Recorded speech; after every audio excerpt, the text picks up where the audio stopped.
Hi నమస్తే, మీ advocate Ram.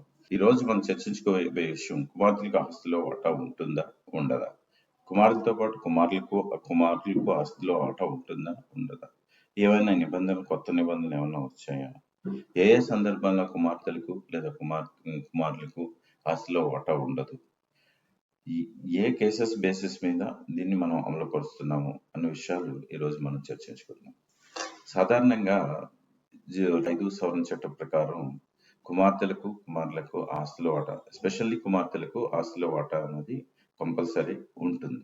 అయితే కొన్ని సందర్భాలలో మాత్రం సుప్రీంకోర్టు గైడ్ లైన్స్ ప్రకారం కొన్ని సందర్భాలలో మాత్రం కుమార్తెలకు ఆస్తిలో వాటా అనేది ఉండదు. అవి ఏ ఏ సందర్భాలు? ముందుగా మనం చర్చించుకోవాల్సింది 2005 నాటి హిందూ వారసత్వ చట్టం.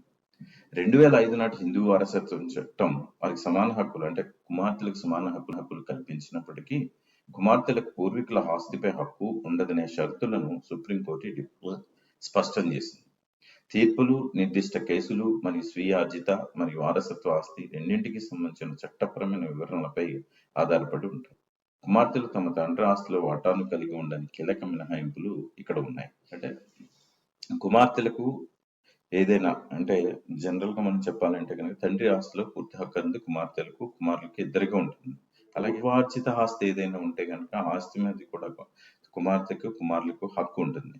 కొన్ని సందర్భాలు తండ్రి స్వీయ ఆర్జిత ఆస్తి కనుక ఉండి ఆ స్వీయ ఆర్జిత ఆస్తిని ఎవరికైనా కనుక బదిలీ చేసి ఉంటే ఆ స్వీయ ఆర్జిత ఆస్తి మీద కుమార్తెలకు కానీ కుమారులకు కానీ ఎటువంటి హక్కు ఉండదు. తండ్రి యొక్క సంపూర్ణ హక్కు. తండ్రి తన స్వీయ ఆర్జిత ఆస్తిపై అనియంత్రిత హక్కును కలిగి ఉంటాడు. అతను తన ఆస్తిని అతను కోరుకున్న ఎవరికైనా అమ్మకం, విరాళం లేదా వీలునామా ద్వారా బదిలీ చేయవచ్చు.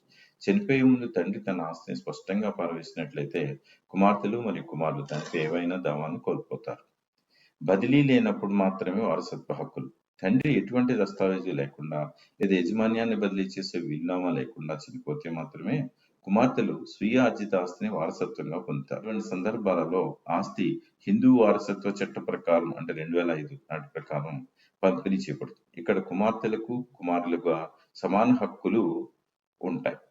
అంటే తండ్రి తన స్వీయ ఆర్జిత ఆస్తి ఏదైతే ఉందో ఆ ఆస్తిని ఎవరికి రాయకుండా, అంటే దస్తావేజులు కానీ, వీలునామాలు కానీ, గిఫ్ట్ డీడ్లు కానీ ఇటువంటి ఏమీ చేయకుండా తన ఆస్తిని కుమార్తెల కోసం అట్టు పెట్టేసాడు అనుకోండి. సో ఆ ఆస్తి మీద కుమార్తెలకు కుమారులకు సమాన హక్కులు అనేది ఖచ్చితంగా ఉంటుంది. 2005కి ముందు ఆస్తి పంపిణీ. సో 2005 సవరణ చట్టం ప్రకారం కుమార్తెలకు కుమారులకు ఆస్తి హక్కు ఉంటుంది. కానీ ఈ సవరణ చట్టం అనేది రెట్రాస్పెక్టివ్ ఆస్పెక్ట్ లో లేదు. సో 2005 నాటికి ముందు ఆస్తి పంపిణీ కనుక జరిగి ఉంటే కనుక కుమార్తెలకు కుమారులకు ఎటువంటి ఆస్తి హక్కు వచ్చే వీలైతే ఉండదు. 2005 సవరణ చట్టం యొక్క నాన్ యాక్టివిటీ ఇది హిందూ వారసత్వ సవరణ చట్టం 2005. ఇది కుమార్తెలకు సమాన హక్కులు మంజూరు చేసింది. ఇది పునరావృతంలో వచ్చింది, అంటే దానికి ముందు జరిగిన సందర్భం మాత్రం వర్తించదు. 2005కి ముందు ఏదైనా ఆస్తి విభజన సవరణ ద్వారా ప్రభావితం కాదు. మునుపటి కుటుంబ పంపిణీ మినహా 2005 కంటే ముందు తండ్రి మరణించినా లేదా కుటుంబ సభ్యుల మధ్య ఆస్తిని పంచి ఉంటే కొత్త చట్టం గత పంపిణీలను ప్రభావితం చేయనందున ఆ ఆస్తిని క్లెయిమ్ చేసే హక్కు కుమార్తెలకు ఉండదు. ఆస్తి హక్కుల మినహాయింపు. సో ఏ ఏ సందర్భంలో ఆస్తి హక్కు మినహాయింపు ఉంటుంది? స్వచ్ఛంద ఉపసంహరణ, అంటే ఆ ఆస్తిని నేను ఉపసంహరించుకుంటాను, నాకు ఈ ఆస్తుల హక్కు వద్దు అని మనం చెప్పామనుకోండి, అటువంటి సందర్భంలో ఆ ఆస్తి మీద హక్కు మనం కోల్పోతాం. ఒక కుమార్తె విముక్తి లేదా రీలింక్విష్మెంట్ డీడ్ పై సంతకం చేయడం ద్వారా ఆస్తిపై తన హక్కును స్వచ్ఛందంగా వదులుకుంటే ఆమె దాని తర్వాత క్లెయిమ్ చేయడానికి అవకాశం ఉండదు. తరచుగా అటువంటి ఉపసంహరణలు పరిహారం లేదా ఇతర ప్రయోజనాలు కలిగి ఉంటాయి. ఇది ఆమె దావాను చట్టబద్ధంగా ముగించింది. లీగల్ రైట్స్ అన్ని ఇక్కడితో క్లోజ్ అయిపోతాయి. అంటే ఎప్పుడు క్లోజ్ అవుతాయి?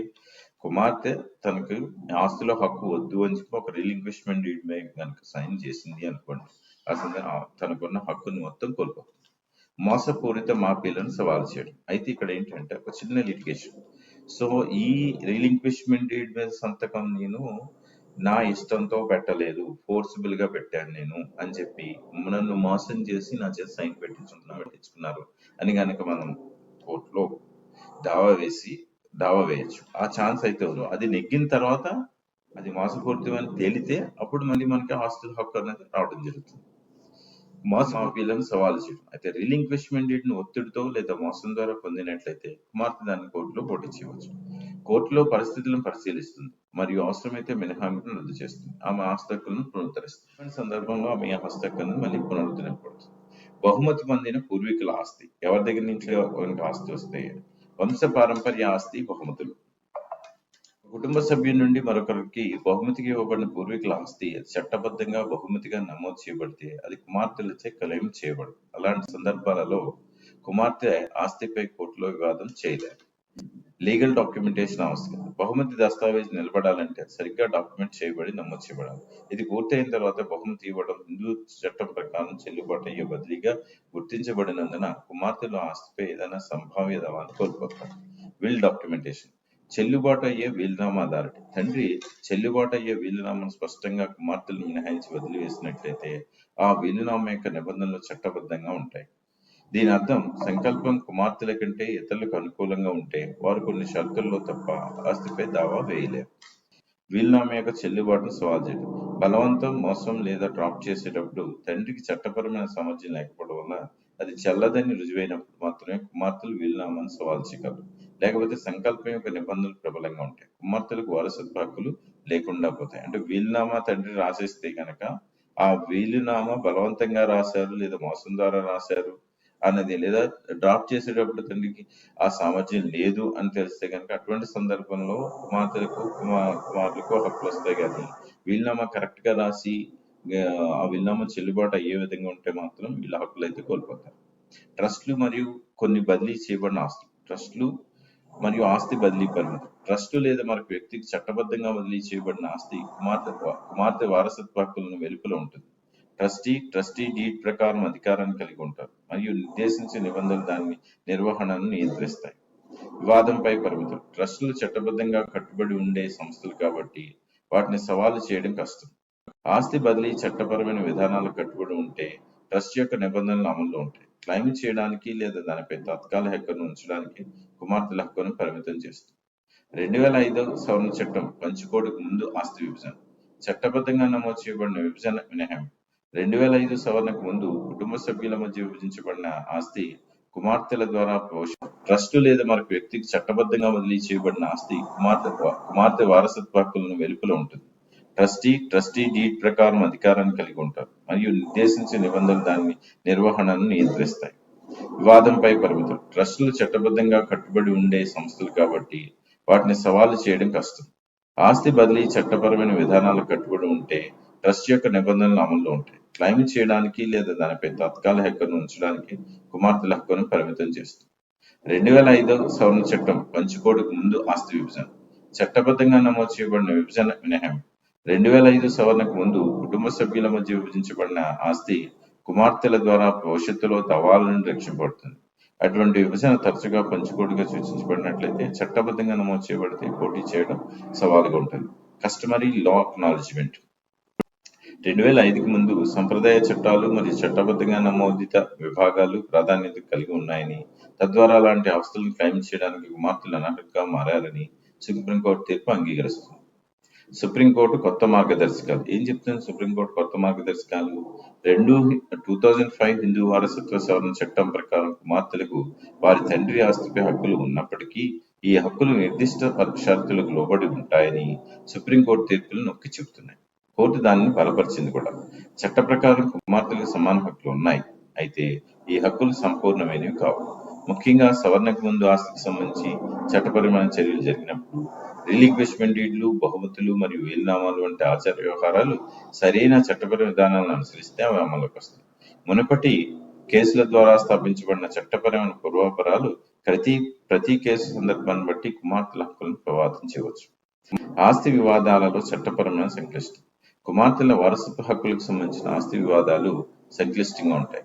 ప్రత్యేకించి ముందుగా ఉన్న కుటుంబ ఒప్పందాలు, వారసత్వ ఆచారాలు మరియు ట్రస్టులు మరియు వీలునామా వంటి చట్టపరమైన విధానాలతో కలిపినప్పుడు ఈ విధంగా హిందూ వారసత్వ చట్టం 2005 కుమార్తెలకు సమాన హక్కులు కల్పిస్తుండగా ఈ సుప్రీంకోర్టు తీర్పులు హక్కులు పరిమితంగా ఉన్న మినహాయింపులను వివరిస్తాయి. ఆస్తిని క్లెయిమ్ చేయడంలో చట్టపరమైన అడ్డంకులు ఎదుర్కొంటున్న కుమార్తెలు 2005 కుమార్తెలకు ఈ సంక్లిష్టను సమర్థవంతంగా నావిగేట్ చేయడానికి న్యాయ నిపుణుల సలహాలను సంప్రదించాలి. ఎందుకంటే 2005 సవరణ చట్టం అనేది ఒక అడ్డంకి. 2005 సవరణ చట్టం తర్వాత ఏదైనా ఆస్తి విభజన ఉంటే కుమార్తెలకు ఆస్తిలో హక్కులు ఉంటాయి. అది పక్క క్లియర్. 2005 ముందు కనుక జరుగుంటే కనుక అక్కడ లీగల్ డాక్యుమెంటేషన్ కనుక క్లియర్ గా ఉంటే so there is no chance. అలాగే వాళ్ళు స్వచ్ఛంద విరమణ, రీఇంగ్విష్మెంట్ డీడ్ చేసుకున్నా, లేదా గిఫ్ట్ డీడ్లు చేసినా, లేదా ఏదైనా ట్రస్ట్ కి బదిలీ చేసిన అటువంటి సందర్భంలో కుమార్తెలకు ఎటువంటి ఆస్తి హక్కు ఉండటం అనేది జరగదు. సో ఇట్లా మీ అడ్వకేట్ రామ్. చూస్తూ ఉండండి జస్టిస్ లీగల్ ఛానల్. మీకు మరెన్నో కొత్త విషయాలను లీగల్ గా ఉన్న నాలెడ్జ్ ని పెంచడానికి ఉపయోగపడుతుంది, మీ అవగాహనకు తోడ్పడుతుంది. జై హింద్.